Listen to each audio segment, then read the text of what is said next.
So we are the Social Ninjas, co-hosted by myself, Kyle, and Jeremy.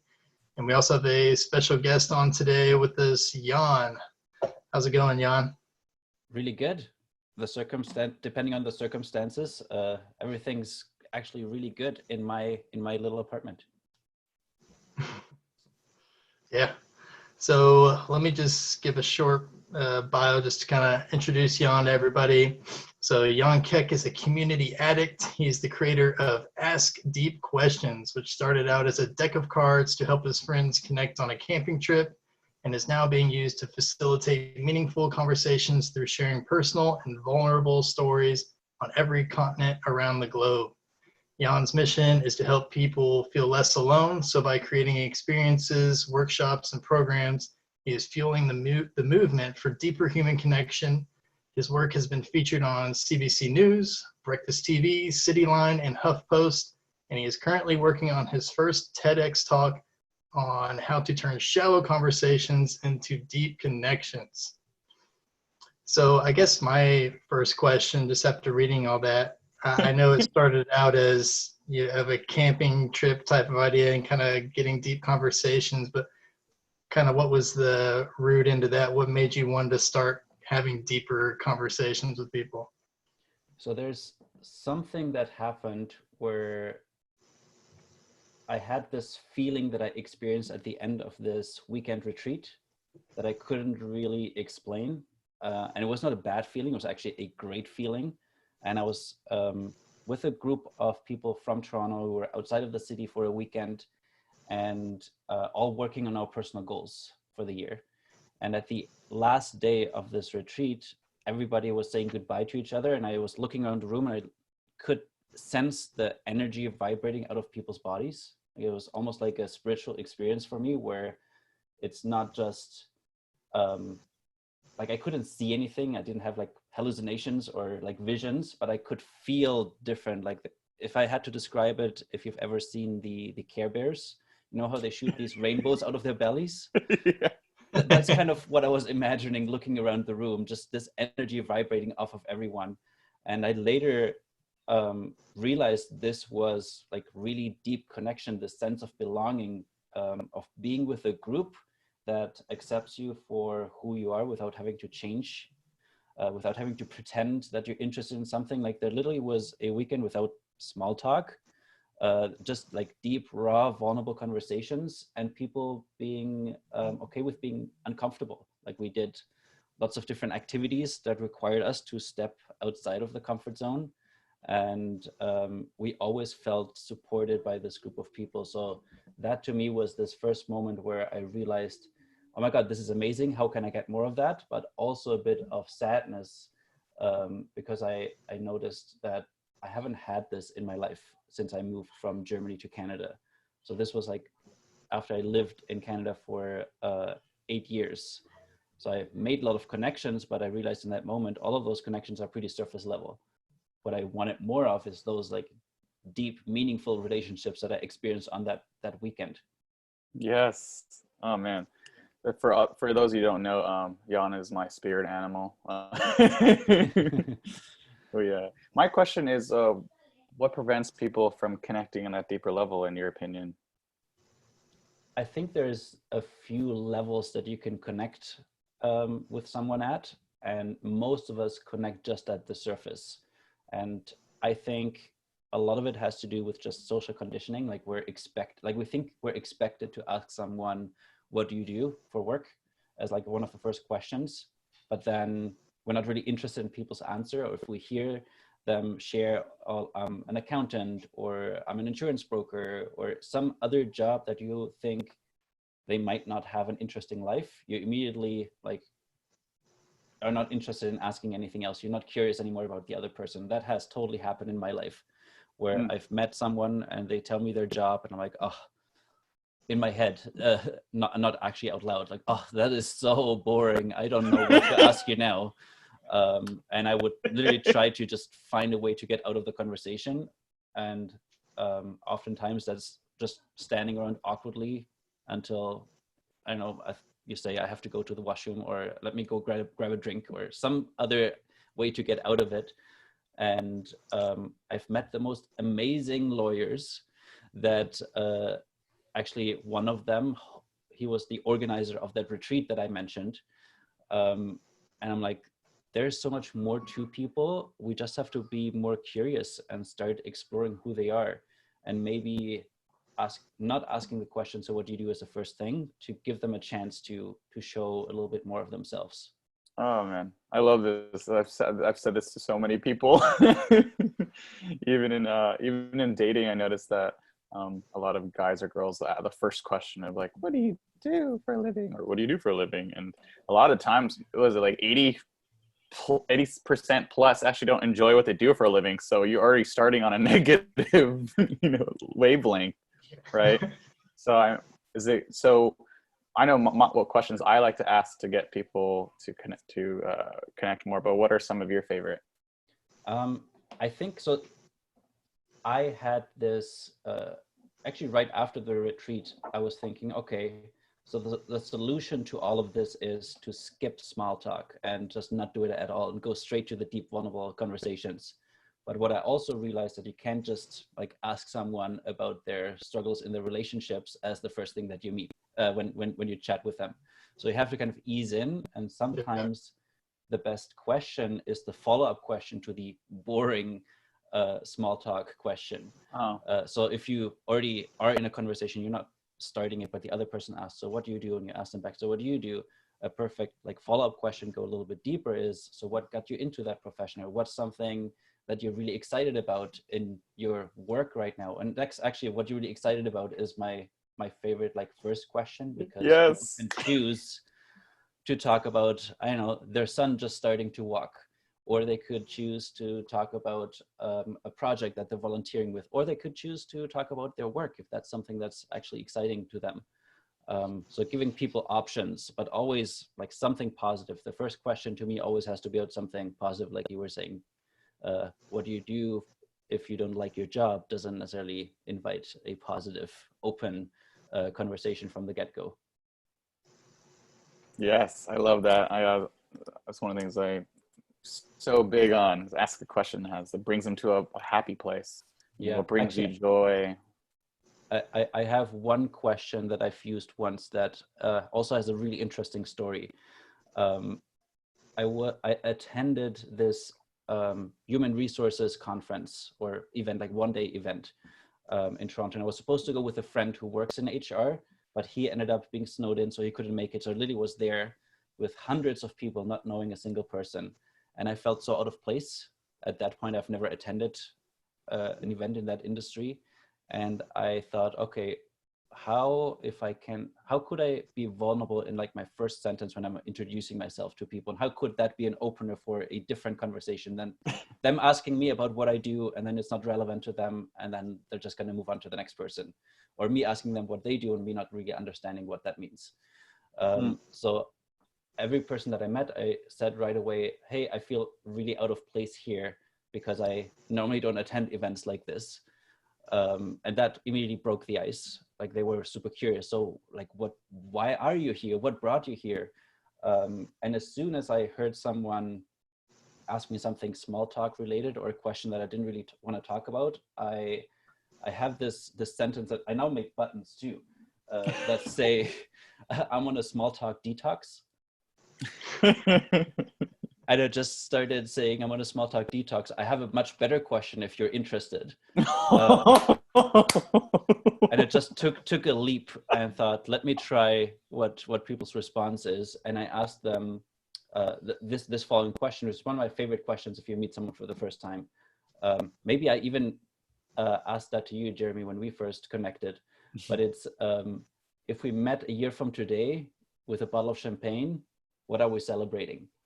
And that led to such amazing conversations at that event. And one person in particular, like, we bonded so quickly and so deeply that we literally went and we took out our phones, put it in the calendar to meet up 1 year later at a restaurant to drink some champagne and celebrate whatever we said we were going to accomplish.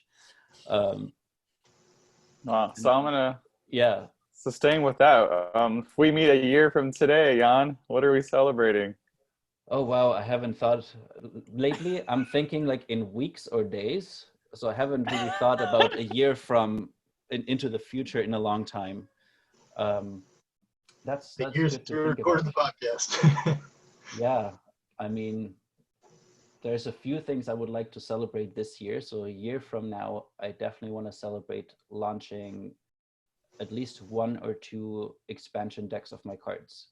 So if it is one that is themed around like uh, relationship conversations or dating conversations, or one for team building, and I have this, it's like on my desk here, a facilitator kit that I've been working on, but I kind of put it on pause for a little bit because I need to, I need to first test it a little bit more. So I'm sending it to a few people to get some feedback right now. But those are definitely things I would love to celebrate in a year from now. Beautiful. Cool. Kyle, you have any questions? Yeah, one question I had. So you said you, like, for example, you led off with that, champagne question with someone. Does that feel odd, kind of going that, asking that deep of a question just Yes. right off the bat? Yes, it was super awkward and weird. And I definitely had people kind of go at me like, what? And they would just give me a surface level answer. And then the conversation would be over. I think the big lesson that I had to remember there was that you're not supposed to connect deeply with anyone. You're you're supposed to find the one person or the few people at an event that you're going to really connect with, and that's the goal. It's not like my goal there was not let me collect as many business cards as possible, let me find as many people to talk to as possible, but just have at least one really good conversation. And with that one person, like we actually met up the year after, and we didn't talk for like the whole year, and we almost made a point of let's not, wouldn't be funny if we didn't even follow up and just showed up, and I had to trust that the other person would be there in the restaurant where we made the reservation. um, and we did. And I think that person now I'm meeting with, well, now we're having Zoom calls every 2 weeks. Like we now became actually really good friends, and that was the one thing I needed to get out of this event. And all the other people that I don't even remember who they were, I don't have to worry about. Gotcha. I I like love. that because I think that's something I struggle with. Like, I want to ask a deeper question, but then I feel inside, I'm like, oh, they're going to think I'm weird for asking that. But I like how you said, it's not meant for everybody. It's to find that, one or two people or how many ever are, willing to have that, conversation with you. So I think that's really cool. Yeah. Can I share one more tip that like Yeah. on the actual words that I used is I wasn't super confident saying, hey, I have this great question that will make us connect and become friends in a year from now. I said, hey, I'm doing this experiment of asking different questions. Would you be open to play with me, or something in that sense? Like, it's even, I'm not sure if this is a great question, and saying that, like actually being vulnerable and sharing that with the person that you're talking to will make them buy in so much more. Like they'll be so much more open if it's an experiment than if you're saying, well, here's the question, let's go. Yeah. Yes. I like that. That's good. I wrote that down. I remember when I first started my like Jeremy Talks to Strangers Instagram, and making videos with people was so challenging for me because I thought I was gonna be so annoying, and then there's like this pressure that I had in my head for this person, like, oh, this guy's videotaping me. And I noticed that like in the beginning I would say, hey, let's just make a video for fun. It's not the one I'm gonna post. Let's just do it for fun. And then so they have in their head they're just doing it for fun. He's not recording it. He's not going to post it. And maybe 9 times out of the 10, that's the one I would post. So I love that, like lowering expectations and kind of being vulnerable and just, yeah, I love that. Nice. Yeah, I think it totally opens the door to people kind of, yeah, being more open to trying something new, especially if it's around having a deep conversation with a stranger. That I think most people, when you offer that you want to talk about something else than like small talk topics, people go like, oh yes, please. I haven't had any person that says, oh, I much rather would prefer to talk about sports right now, even though that I know that you're not interested in it. Let's keep talking about sports. I don't think I've ever met a person like that. Wow, I like the pre-question. not just asking the question, but have it be their choice. Are you open to me asking a deep question as opposed to just asking a deep question? Mm-hmm. I think that adds a lot to it, because it's like Yeah. it makes it their idea, and they're saying yes to it. Then there's a boundary. You're like respecting their boundary as well. Mm-hmm. And then you could ask them after you've had your first question, whichever one it is, you could ask them, hey, what's a question you always wanted to ask someone? Or like if you met someone for the first time, what's a question you would like to ask them? Wow. Get them Kyle, you got involved. that down? Yeah, once I get out of quarantine, I'm gonna start trying this. You don't have to wait. You don't have to wait. That's true. We got our virtual social. Yeah, exactly. Oh, we Like do. Tomorrow. You can come late, Jan. yes, and I think for people listening to this, it probably won't be tomorrow unless you're doing another one the day after you release this podcast, which you should. Oh, yes. And then Jan can come. That'd be so sweet. My question is, how has connection changed before this challenge and now? And what are some tips to kind of connect nowadays? Yeah, well, the big thing that has changed is that we can't really hang out in the same physical space right now. And that definitely makes connection very challenging, because what I described at the retreat, I don't think you'd be able to feel that over screens. Like feeling that energy vibrating out of people's bodies like this experience is really hard to replicate on screens. Even something like making eye contact is extremely difficult, because looking at the lens of your camera or webcam and looking at the screen is like, it's not a big difference, but it kind of feels like somebody's looking at your mouth the whole time, or looking at your chin. So you're not really connecting as well as in person. But luckily, with the power of video, you can still read people's facial expressions. You can read a bit of their body language. That to me is like the best way to connect, is if you can get on like live video calls, and then make them more fun. Like I'm a huge fan of experiments, as you probably already guessed.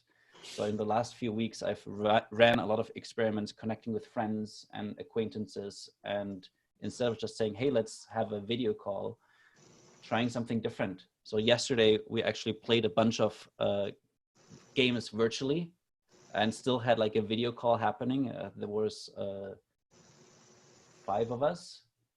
And we just played a couple of games. We played Cards Against Humanity online. Oh. We played this really fun game where one person draws, like you get a description, and the first person has to draw that. The next person has to name what they see. The third person has to draw again the new description, and the fourth person again has to figure out what that is. And then it's kind of like broken telephone, but you use drawing as well, and everybody's drawing on their phone.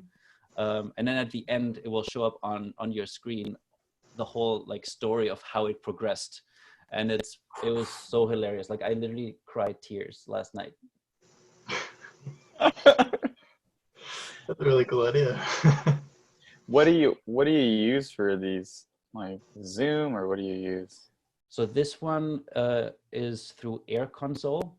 It's like an online game platform, and they have over 150 different games. I think right now they're giving away some codes for 14 days like free trial, where you can use all of the features, and only one person in your group needs to have that. So you could literally just, one person signs up for 14 days, the next 14 days the other person signs up, where I think it's only like $5 a month.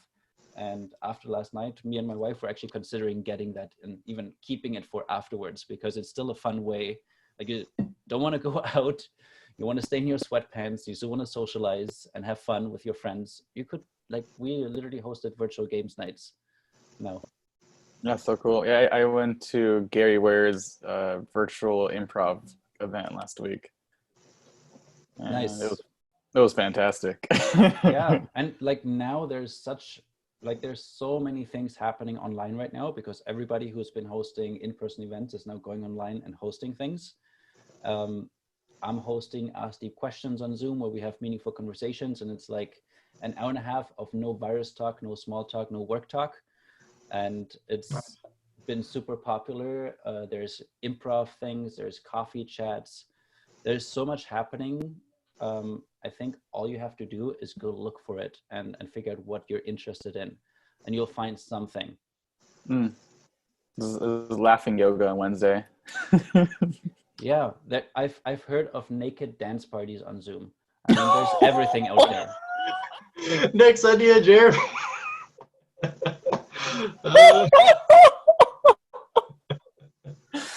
Oh, I was just about to ask. So Jan, what anything coming up that I can join in on? And then you said that, I'm like, oh, maybe it's the wrong timing for that question. I'm not hosting this, but it is out there. I actually I even love asking this question on Facebook right now. Like, what's the most fun virtual event you've attended in the last week? That's how somebody shared it with me, and people are like, oh my God, that's amazing. How can I join? Or like, if it is games nights, or like what, I actually don't even know what I have coming up. On Friday, I'm doing a bow tie meetup, which basically you're required to wear a bow tie for the video call. That's about it, what the requirement is. And we'll play a couple of fun games and connect. And then at the end, I'm hoping to take one group picture. That was one. I also on Friday tried another experiment, and that was actually really, really fascinating. I had this thought where I was thinking, wow, we're all staying in our own rooms. A lot of people won't be able to get physical contact with another person, especially if you live by yourself right now. And it might be weeks or months before you can. Even your family members, you can't like touch them. And there's a lot of people who like have touch as their love language. Like they really thrive on physical contact. And I thought, would it be possible to create something where you're with other people and you hug an object, a teddy bear, a blanket, a pillow, and doing it at the same time with some, I thought first, cheesy love songs playing in the background. Would that actually bring up some emotions for people? Would that help or not? And while I was putting my items that I wanted to show, so you can hug a teddy bear and you can hug a pillow, I packed a pack of toilet paper. And I only thought, I'm just going to say this for fun. But then I hugged it and it felt the most like a human, in terms of like, it was like enough resistance, not like a pillow that you can squeeze completely, but still a bit soft. So it literally felt the most like a human hugging this. Made you earn it a little bit. Yeah. And while we were doing it and I was playing the song, like I got really emotional. I had my eyes closed. When I opened my eyes, more than half of the people were crying. Oh, that's nice. I love that. This is, I had no idea how powerful this could be. We connected a lot more through sharing what was going on for everyone. But unfortunately, a lot of people felt a lot of sadness for thinking of that they can't have this, like the real hugs for a long time. Especially again, the people that live by themselves already. And I was not sure if that is something that I would want to do again, if it makes people feel more sadness. But I think the good thing that happened afterwards was us sharing our experiences. And the big thing that I always realize when people have vulnerable conversations or vulnerable with others is when you realize you're not the only one struggling through something, it lifts a lot of weight off your shoulders. And I think that's exactly what happened, is we just realized, oh, I thought I'm the only one struggling with not getting physical contact right now, but it turns out I'm not. And there's other people out there, and that made us feel more connected. Yeah.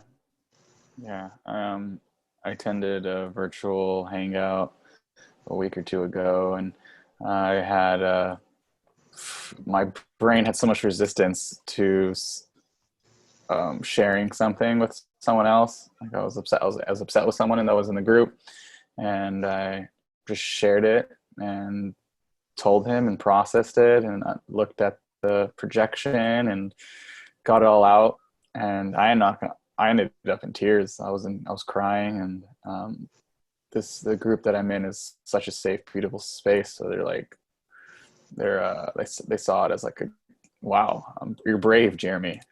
and I let it out, and afterwards I felt so much better. Holy cow. Mm-hmm. And it totally shows that you can have these like deeply connected moments with people, although we're physically apart. You just need to create more spaces for it. Like I said, if you just hang out with people and you still talk about small talk and just about the virus and things that are going on outside, rather than sharing those deep, meaningful things that are going on inside of you, then it's not much better than doing small talk in person. Thank you. I love that. I think we're all tired of talking about the virus. Oh yeah, yeah, definitely. Anytime I hear about it now, it just makes my heartbeat start going faster. I'm like, oh, stop it. It's that fight or flight. I think that Mm. all human beings are capable of good and bad. It's just what they feed in themselves. I don't know if you've heard of Jordan Peterson. He talks about like really understanding and seeing the darkest parts of yourself in order to really appreciate the lightest parts of yourself. I got very triggered recently where my friend who's of Asian descent got spit on in Los Angeles, and I was so angry. I was so livid that someone would spit on this person who's just because he's Asian. That racism, and that just it brought up so much in me, and I went down a rabbit hole. I don't know why I thought of that. It's just yeah, but then I forget sometimes that people are capable of good as well. So I just think this fight or flight right now is just bringing up some pretty intense parts of us, and I think that in my opinion, people have shame on the parts themselves it's bringing up. So I don't know. Thought of that right now. Yeah, thanks for sharing that. I think there's a lot, like, I'm really trying to limit my exposure to news and things throughout the day. Like, me and my wife, we usually watch the news at the end of the day right now, just to stay up to date on anything current that is applicable to us and the state of the world. Like, my parents are still in Germany, and we have friends in different places in the world, so we want to stay up to date what's happening there. But yeah, I in the beginning I was on the news and I was researching on websites like all day, and that's not the nicest way to spend your time, because you're just being bombarded with all this mostly negative information that you can't really do anything about. Like, it's not in your control. All you can control is like your reactions, like what are you going to do about it? And for me, that was just going all in on hosting things and creating the space to bring people together. Oh yeah, that's my favorite thing. I remember I asked Kyle. I was like, "Hey Kyle, can we throw socials where we bring people together?" He's like, "Yeah." I'm like, "Yes." I'm down for whatever right now. I got all the time in the world. So speaking of doing a lot of virtual stuff, kind of on the opposite side, we're, stuck in the houses with I don't want to say stuck, makes it sound like a negative thing, but we're, in houses with our family and stuff. That might be a good opportunity to have some deep conversations. So do you have, I'm sure you still do, but are there things that you stir deep conversations in with your wife, and what does that kind of sound like? Just some examples. Yeah, I think, by the way, can you hear my son crying in the background? Yeah. Because if you do, I wanted to just mention that both of us are home right now, and I think there's a lot of challenging things that are happening because our son's daycare is closed. Both my wife and me are self-employed, so she right now she operates a takeout restaurant. So luckily she can still be open, but she's only limited for like 3 hours a day, and then she comes home, takes care of my son. That's kind of the afternoon where I get more productive and have podcast interviews and my calls. And I think he's showed up on every single call that I've had in the last 2 weeks, because he's able to open doors now and he just walks in and you're just not fast enough. So if he shows up later or if you hear him again in the background, that's kind of the world that we live in. I always remember this one meme that probably everybody has seen, with like the guy being interviewed on the news and then the kids kind of run in the background and the wife tries to grab them really quickly. Happens to me all the time. So there's a lot of challenges that I think both of us are facing with this situation, and constantly being able to communicate and see, hey, I have this event happening at this time. Can you be home a little bit earlier? Or I can take care of our son in the morning while you do this, get this other thing done. Like, we have to be very flexible. And luckily, because both of us are self-employed, we're kind of used to the more flexible lifestyle. It's just, there needs to be a lot more communication right now around those things. I love that. Yeah, Kyle has a few kids. Let's say you described the exact situation I'm in right now. I can hear my kids. I don't know if you guys can. But No, can't hear anything yet. okay. Kyle and I have had our meetings, and his kid will come in. Yeah, last time he came in with the toothbrush. I figured out later that was his sisters too. I was like, whoops. Actually, I saw somebody post about this earlier, saying that it's totally okay to have your kids come in because it almost makes you more human. Yeah. Yep. I was thinking that. There was actually a quite interesting discussion going on. Is it still professional? Especially thinking of that, I don't know, people who usually wear suits, CEOs that would have meetings like this. Is it acceptable to have your kids interrupt your meeting? And I feel like right now it totally is. And I love that. And I hope that it will still be acceptable afterwards. Because you learn so much more about the other person by just looking what is in the background of their rooms. Like, even seeing both of your backgrounds, I'm learning a couple things about you. All the employees that are now working from home, when they have their team meetings, they're probably quite surprised to see what other people's living situation looks like. So I'm hoping it's used to help people connect in a different way, in a way that you couldn't even do in person before. Yeah, I think that. Also, it's funny because that was the beginning of the conversation before Kyle got in. We were talking about the background of his place. Also, my where I'm sitting right now is part office, part my son's room. So of course we can't completely restrict him coming in here if he wants to. Well, I'm also the same situation. This is part my office, part my son's room. I think I can see a crib in the background. Yep, you can. That's what. I also think it's forced vulnerability. I feel like, in my judgment, people are so scared to be vulnerable that when people are talking over virtual, they're forced to be, hey, this is my place, but then they kind of are forced into that, which is awesome because that's the best. And I think it's beautiful that when I mentioned you my story today, it was Brene Brown. That was so perfect. I didn't do it on purpose, but I love her. Just the bonding that we can have just being by being vulnerable. And I love how you mentioned about the question, the deep question, and you talked about how your deep questions aren't for everyone. Like, that was literally my last Instagram post. I was at a big social and I was telling Kyle I went on and I was super vulnerable. I was super depressed when I first moved to Taiwan. I never would have said anything like that in the past. And I got some pretty uncomfortable stares from some people, but some of them actually reached out to me afterwards and on a real beautiful level. And I actually had way better, deeper, connections with those people than the people that judged me and looked at me weird. Like, I don't want this. It was beautiful. Yeah. But I think even the definition of being vulnerable, it involves a risk. So you have to take a risk because you don't know how people will react. And I always see it as a beautiful gift. If you can be vulnerable first, it will always give others the permission to be vulnerable too. And that to me is even small vulnerability, like suggesting a different question or different topic than talking about the virus right now, requires some vulnerability for people.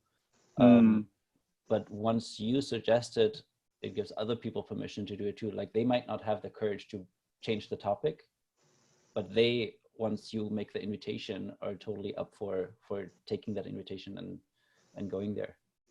And your go-tos, what's exciting you in this moment? Or I don't have one question that I use all the time. Sometimes there's a question that's on my mind that I just like asking, or if there's some places where people know that I created this deck of cards with conversation starters, I can say, hey, I'm prototyping this new deck and I have this question that I will want to try. Do you mind have a conversation with this? And people are always up for it. Like that's, again, I guess one way only people can use that have like a deck of cards that they're creating or some kind of project. But I like just, trying different questions and seeing what the response is. Yeah. Kyle and I are working on a clothing line, a positive psychology clothing line. So I'm pretty excited to like test it out and, give some out as like for free and just kind of build our tribe and everything. And we're all like supporting. And I think I have a question, and it's just my own question, because I do when I was doing social coaching, or I still do sometimes, but I would always tell them to ask a question that puts them in a positive space, as I said. I have come across this a lot where I will say, what are you grateful for today? And there's so much resistance to that. I've come across that. And I'm curious if you had any ideas of why that is.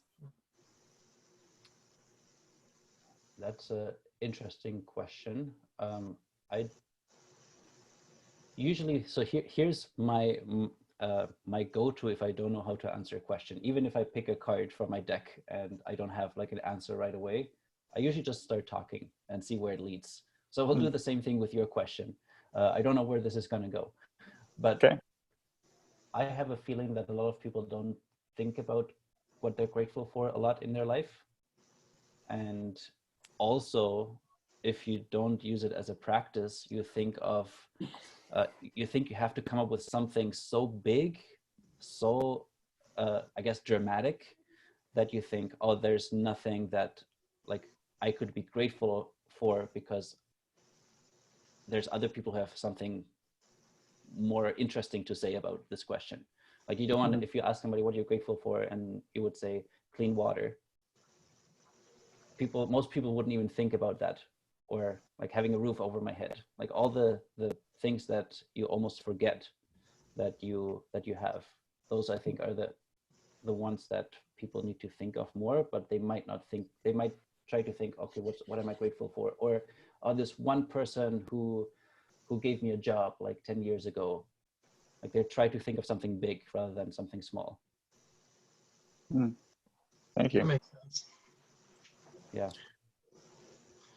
So I saw, I think it was on your blog, on your site, you said that your gift is creating psychological safety. Could you talk a little bit about what that is? Sure. So psychological safety is a term that I only discovered maybe 4 or 5 months ago. And there's this really amazing TED Talk by Amy Edmondson, who then wrote a book called The Fearless Organization, where she talks about that psychological safety is one of the most important things. It's the foundation for any team that is high performing. And Google also did a study where they tried to find out what makes a team high performing, and psychological safety was number one. And what it is people in a team or in a group feeling safe to speak up. So if it is asking questions, if it is admitting that you made a mistake, whatever it is, you feel supported and safe to do so. And I realized that what I've been doing in actually 2 other ways rather than working with teams has been creating psychological safety. So my background is actually in video production. I had a video marketing agency for the last 7 years. And one of the things we did is, and I worked on some documentary projects, and one of the things we did is we worked with a lot of people who are, who've never been in front of the camera, and we either interviewed them or we asked them to share their message to a bigger audience online. Wow. And that is something that makes a lot of people uncomfortable. Like if you've ever interviewed someone or even pointed your phone at them, as soon as the recording button is on, they're different. Yes. Some people, they just shut down. And over the last few months, as I've kind of gotten more comfortable or more knowledgeable about the subject of psychological safety, what I learned is people don't feel safe to be themselves in that situation. And that's like being yourself on camera is I know that's what makes you connect with the audience. If you're just reading a script or off a teleprompter, it will never connect as much with your audience as if you can be yourself. But that's super scary. You're afraid of being judged. You're afraid of being made fun of. You're afraid of messing up. You have this high bar of making it perfect. So there's a lot of fears in your head that you're not going to be really present in that moment. And what the thing that a lot of clients told me was that they really felt supported being in front of the camera, and a lot of it had to do with all the things we did and the conversations we had before we turned on the record button. Like there's a lot of connecting going on, and also me playing the part of the audience, constantly reassuring them that they're doing a good job and giving feedback, because the camera doesn't give you any feedback. So I learned that, I've been creating this space where people can feel safe to be themselves in front of the camera. But then I also translated it to all my life events. So when somebody walks into a room full of strangers, same question they ask themselves as if they're going to walk in front of a camera, or even like a meeting with your boss is it safe to be myself and still feel like I belong here with this group? Like that's the number one question that people ask all the time. Is it safe to be myself and still feel like I belong? And if you can facilitate it in a way, or create different triggers that kind of apply to all the different senses, like the music, what people see when they come in, what the smell is like there's so many things that a lot of people don't think about, that can really help making people feel grounded and safe. And then it opens up the door for connection and collaboration and innovation. So it's been like one concept that I'm just so excited to really dig in and share with more people. Psychological safety. Yeah, I've had that a lot. Like I remember just with my videos with strangers, I'd have these fantastic conversations, and as soon as I bring up the camera, they freeze up. And I realized, so I'm gonna ask you actually, before I tell you, what is your advice on getting more comfortable in front of the camera? Just do it. The more you do it, the better you get. Like there's no magic pill. The only thing to keep in mind is being present is better than being perfect. Like that's something that I need to remind myself in many situations. If I'm hosting an event, if I'm facilitating a workshop, if I'm going in front of the camera, if it's not perfect, people will actually connect with you more. Again, having your kids run into the background, or you mispronouncing a word and then correcting it rather than pretending that it didn't happen, will help you connect with people more than if you're trying to have it like seamless and you have your script kind of down so well that you almost sound like a robot. Like this week I was hosting a workshop, and first of all, my wife was a little bit late, so my son was still sitting on my lap when we started. He then left, and I had him watch Peppa Pig on Netflix. Kyle knows that one with that look you made. And exactly. All the parents know it, but what I then did was I asked in the chat, and there were like over 60 people asking in the chat, okay, where are the parents? Just type Peppa if you're a parent. And the chat was going crazy with people just typing Peppa. And then one person held up a Peppa plush toy into the camera. I'm like, okay, let's play a fun little game. If you can find the plush toy, like click on gallery view where you see all the people and try to find the plush toy, and then type found it in the chat. So we had just made this moment really fun, and people started connecting and feeling less alone because they all knew, okay, there's other parents in the room. They probably connected with me more because they now felt, oh, I really understand them. So yeah, I guess it's almost like an improv mindset, if I had to describe it, of like, yes, that happened, and now what can we create that is even better and bigger out of it? Yeah, that resonates a lot with me. I've had it where I like put so much time and energy into editing a video that's incredible in my opinion, and then gets like no love, and then I'll just post something because I'm feeling called to, like when I broke my leg, and I'm just like, yeah, I'm really challenged right now. This really sucks. And like, to me, it was just like the worst video ever, but it got like the most love. So just showing up and getting the practice reps in. Like I feel like Kyle and I talk about that a lot. Just get the reps in. Yeah. Yeah, that's why we don't edit the podcast. We just cut some of the beginning out and the end, but anything in between, if somebody screws up, we just let it go. Yeah. And I think that the other thing, if you're doing a podcast or video or even sharing anything else on Facebook, focus on the person that you're talking to. Focus on your audience rather than on yourself. Like that also is like a really good kind of reframe for me if I'm thinking too much, if I worry too much about how I look. If I just focus on the message that I want to share and the impact it will have on somebody hearing it, they don't care how I look. They just care about getting the value from it. So that's like another really good thing that I keep in mind. Yeah. So I have a question based off of what you just said.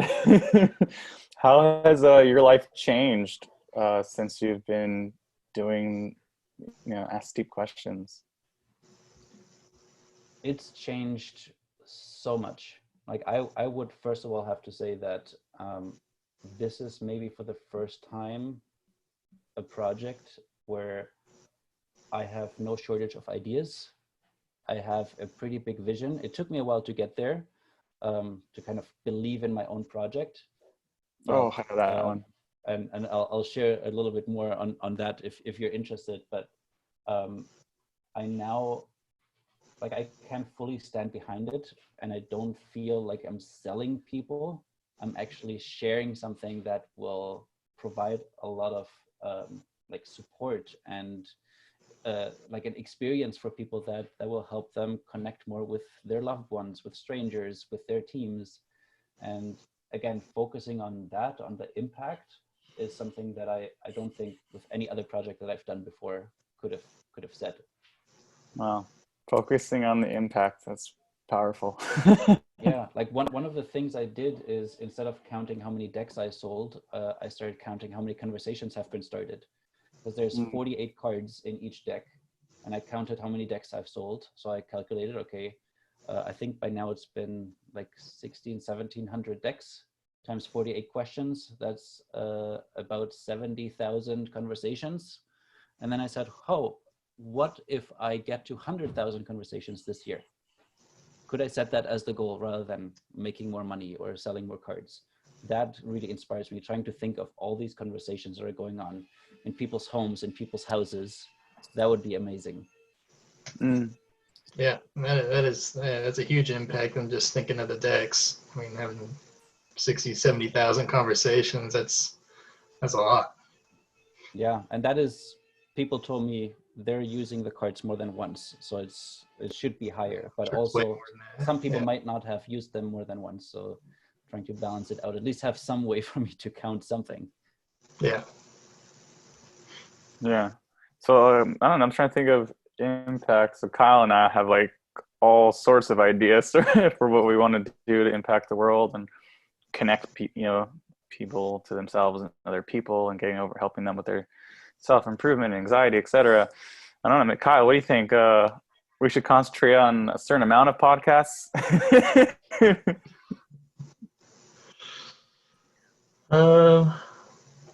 Right now it's more like focused on, I guess, the amount of listeners we get per episode. Or should it be the amount of listeners we have in total, or the whole podcast number? I don't know. What do you think, Jan?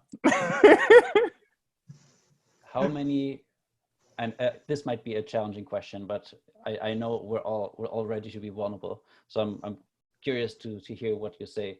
How many messages do you get of people without you asking them that they've gotten value from your podcast? How long have you been doing it? You've started not too long ago, right? A few months. Couple months, maybe 3. Yeah, not very long. So I'm just going to put it out there. If somebody's listening to this and you've been getting any value, send these guys a little thank you message, because that to me is like, once you start tapping into that type of content where people just tell you, hey, this has helped me, or this has changed my life, those are the things that I would like to track, but it's not as like, it's something that I track more for myself. Like I have a folder on my desktop where I just take a screenshot of every time I see a message like this, and I just save it in there to kind of inspire me when I'm feeling overwhelmed, or I'm not sure if I'm still on the right path. I look at that folder and just sort of start reading those messages. But that again, I've never had this happen with my video company, but as soon as like people started using the cards without me even being there, or people attending my event and then sending a message afterwards on how it had impacted them, I knew that I was on the right track. And that's what really I would like to, like, if I could pick anything that I'm measuring, and maybe this is a reminder that maybe I should, is how many, I call it love notes, do I get per month or per year. Yeah, I do that too. Not with the podcast. I haven't received anything from the podcast, but just over my Instagram account. Anytime somebody sends me a message about my account helping them, I always screenshot it, and I have a little drive. I have a little folder in my Google Drive. Anytime I'm feeling like, what am I doing? Like, am I really doing what I'm supposed to be doing? Like, go back to that folder. I'm like, okay, yep. It like gets me right back on track. Like, nope, I'm right at it. Yeah. So, and that's like just a great reminder for anybody who's listening to podcasts or watching videos. Like, we as creators, we feed off that energy so much. So, Oh, yeah. and to me, sometimes it's like, it's a really short message and it makes my day. And it's so easy to do these days. And if you, going back to how you can connect with people during this time, like sending voice notes and video messages. I mean, you can just write a paragraph in the same time. You could just pick up your phone and send a video message. I love that. Yeah. Yeah. Again, I haven't gotten any messages for the podcast, but the messages I have gotten are usually people I'll meet in person, because I don't like Jeremy Talks to Strangers. I'll meet them in person. They get like, I'll brighten up their day and I'll get a message, and that makes me happy. Or when I was doing the free hugs, I'll get messages afterwards saying like, I've been going through a really hard time. That message like turned things around. So yeah, I totally identify with that. Yeah. It will come. Like the big thing is like, you have to keep going. And I'm excited to hear more about your clothing line. And that's something also, like, I made this button that says I'm on a small talk detox. And one friend of mine told me, oh my God, that's such a great idea. You have to make buttons. So same day I went online, I ordered the buttons. Next day I picked them up at like a local place here in Toronto. And then I posted a picture to my social media. And so many people were like, oh my God, I want one. Where can I buy it? And I wasn't planning on selling buttons. That's so cool. Well, they're actually going to be shipped to everybody who's pre-ordering the cards that month. And I think I'm almost out 200 buttons that I had made. And to me, again, that's one of those things. Even when very first time I created the cards, they came from the printer. It was just for the camping trip. I posted a picture on Facebook saying, hey, so excited to try these cards this weekend on the camping trip. And they didn't even show any questions. It was kind of blurry. But so many people said, oh my God, that's amazing. Can we play? Like that, you know, when you tap into something. So I'm hoping then when you share some ideas on your clothing line, if that happens, you're onto something. Yeah. I was telling Kyle, I did at one point have like a Join Team Human website, and I did have a clothing line. And looking back at it, like, people were interested. I had a lot of people buy shirts, and I just started because I from the bottom of my heart, like, I am such a believer that we're better together.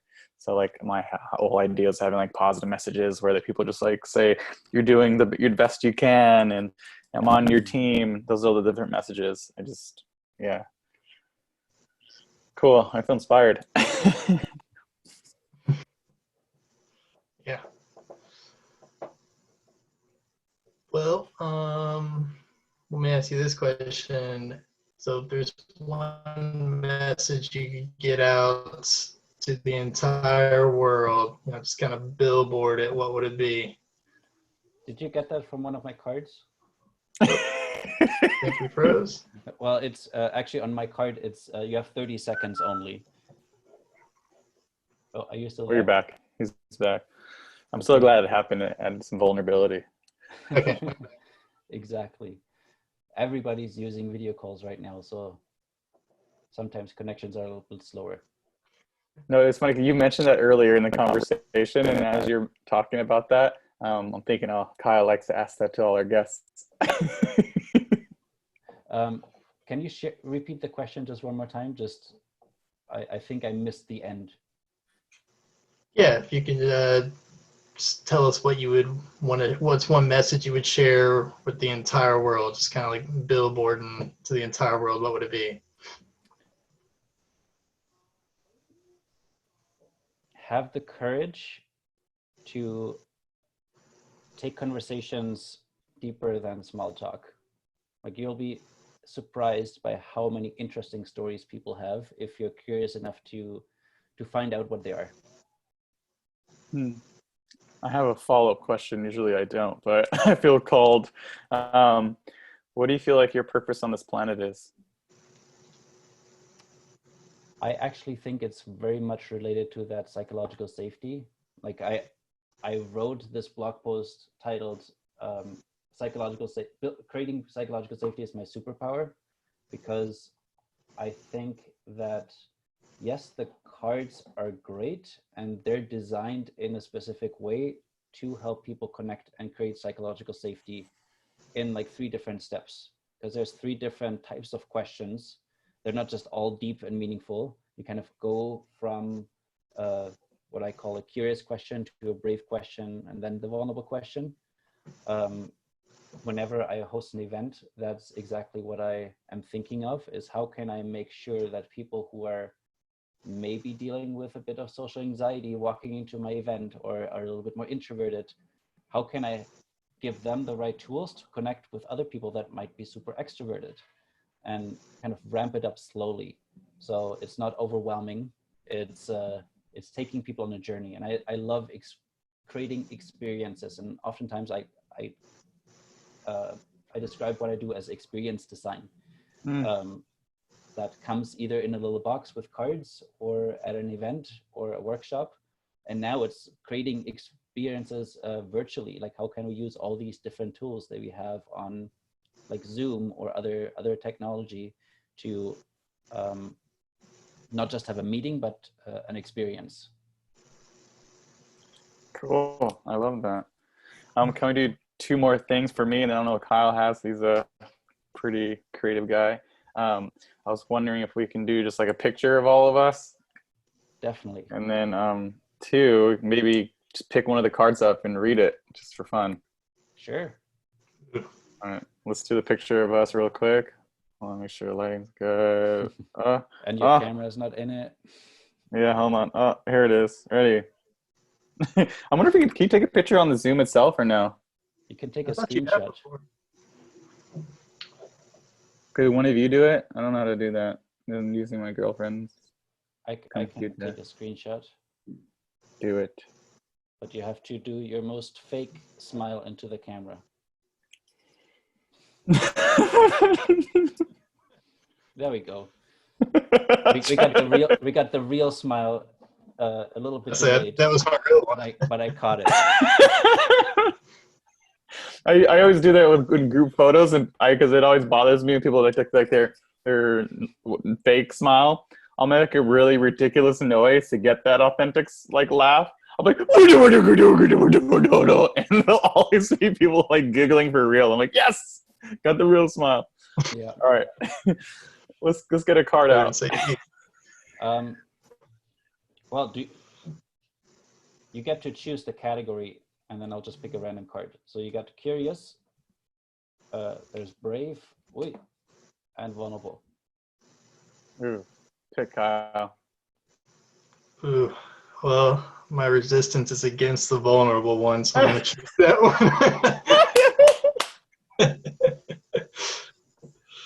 I'll shuffle. So usually what I do at my virtual events, we go through each one of the levels, and I just hold up 3 cards, and then people vote which one. So we get like a random one, but I'll just pick one that is here. Let me see. The question says, are you holding on to something that you need to let go of? I love that.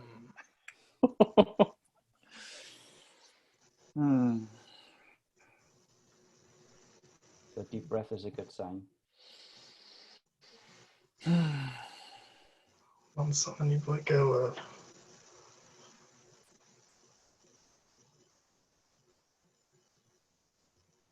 Yeah, mine is uncomfortable. It's that I can be successful while 100% pursuing my passion of bringing people together. Yeah, I don't want to get into story. That's what I want to go. This could end up being another 2 hours or more. Yeah. I'll share also a short one that is actually maybe related to yours, which is not believing that people will pay for the value that I bring because it's so tangible. Same one. Oh my gosh. Yeah, you're like that. Now that I'm thinking about it for a minute, I would say just complete control. I feel like I'm not. I usually have things lined up exactly how I want my day to run, and now with this kind of like you were saying, where my wife's trying to do some stuff, we have to both be a little bit flexible, and me, like I just love to have super ordered things, and now I think I need to let go of just having control of exactly how I like to have it and be a little bit more flexible. Yeah, that's definitely mine. Yeah, what a great time to practice that. Yeah, definitely.